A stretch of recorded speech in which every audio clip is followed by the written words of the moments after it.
Welcome students. In our previous video, we discussed about the Kirchhoff's laws, the Wheatstone's bridge and its application, the meter bridge.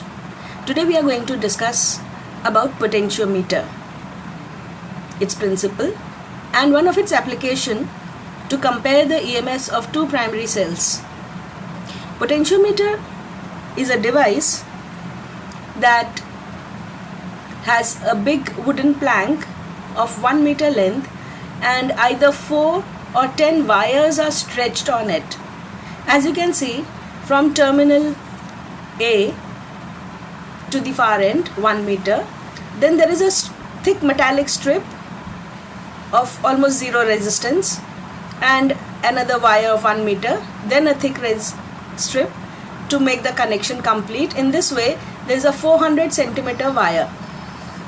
Now, to the terminals A and B, the extreme ends, it can be a 10 meter wire as well. We connect a basic circuit with cell, ammeter, rheostat and a key. This is called auxiliary circuit or primary circuit. This provides a potential gradient across this wire. We call it potentiometer wire. Potential gradient is fall of potential per unit length. Now, when we connect a voltmeter to a jockey J through the positive terminal of the potentiometer wire A, then per centimeter, from here to here, from L centimeters length, we will find it will show a certain deflection, a certain voltage. That is, if this jockey is touched at end A, the potential difference between A and J will be 0, so it will show 0 voltage. But as we move away from point A and we head towards point B, we will find that the potential difference across these two ends goes on increasing and becomes maximum between AB, which is equal to the EMF of this cell, and it is observed in this voltmeter. So we can realize that when the circuit is on, when the key is plugged in, the current I begins to flow through the cell and through the potentiometer wire. The fall of potential per unit length is called potential gradient, and it is maintained constant by keeping the area of cross section of this wire to be constant and its material is same, so the resistivity rho remains constant. We know by Ohm's law that V is equal to IR. So V is equal to I rho L by A, where L is the balanced length. If the constant current flows to the potentiometer wire of a uniform cross-sectional area A and uniform composition of material rho, then V is equal to KL. I, rho and A are constants, so V will become proportional to L, where K will be I rho by A. This value of K, I rho by A, which is V by L, is called potential gradient. The principle of potentiometer says that the potential difference across any length of a wire of uniform cross section and uniform composition is proportional to its balanced length when a constant current flows through it.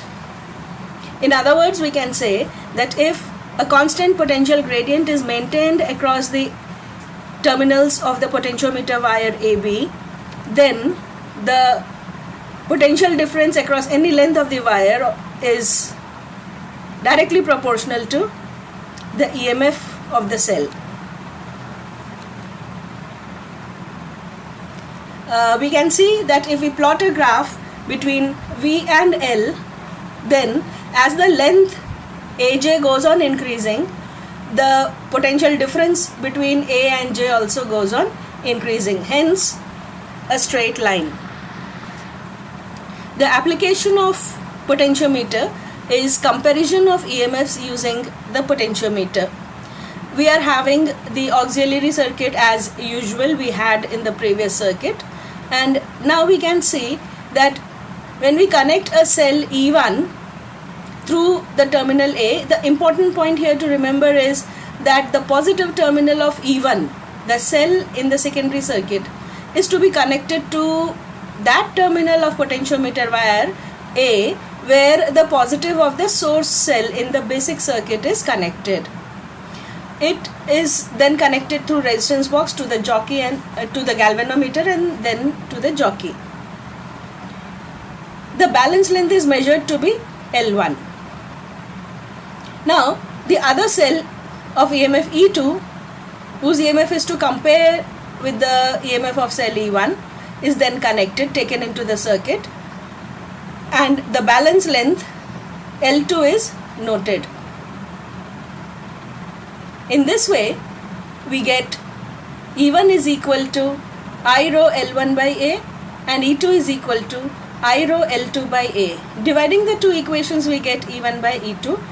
Because rho, I and A were constants, they cancel off and we are left with L1 by L2. The note, as I mentioned earlier, the balance point will not be obtained on the potentiometer wire if the fall of potential along the potentiometer wire is less than the EMF of the cell to be measured. The working of potentiometer is based on the null deflection method, so the resistance of the wire becomes infinite. Thus, potentiometer can be regarded as an ideal voltmeter. When we say that the resistance becomes infinite, means no current flows through the circuit, which means the cell in the secondary circuit is in open circuit, means no current is being drawn from it, neither any current is being given to it. Thus the null deflection in the galvanometer. So the potential difference across the terminals of a cell in open circuit is known as its EMF. So it can measure the EMF of the cell, whereas a voltmeter cannot measure the EMF because it draws some small amount of current to show the deflection. Thus potentiometer is an ideal voltmeter. Thank you, students.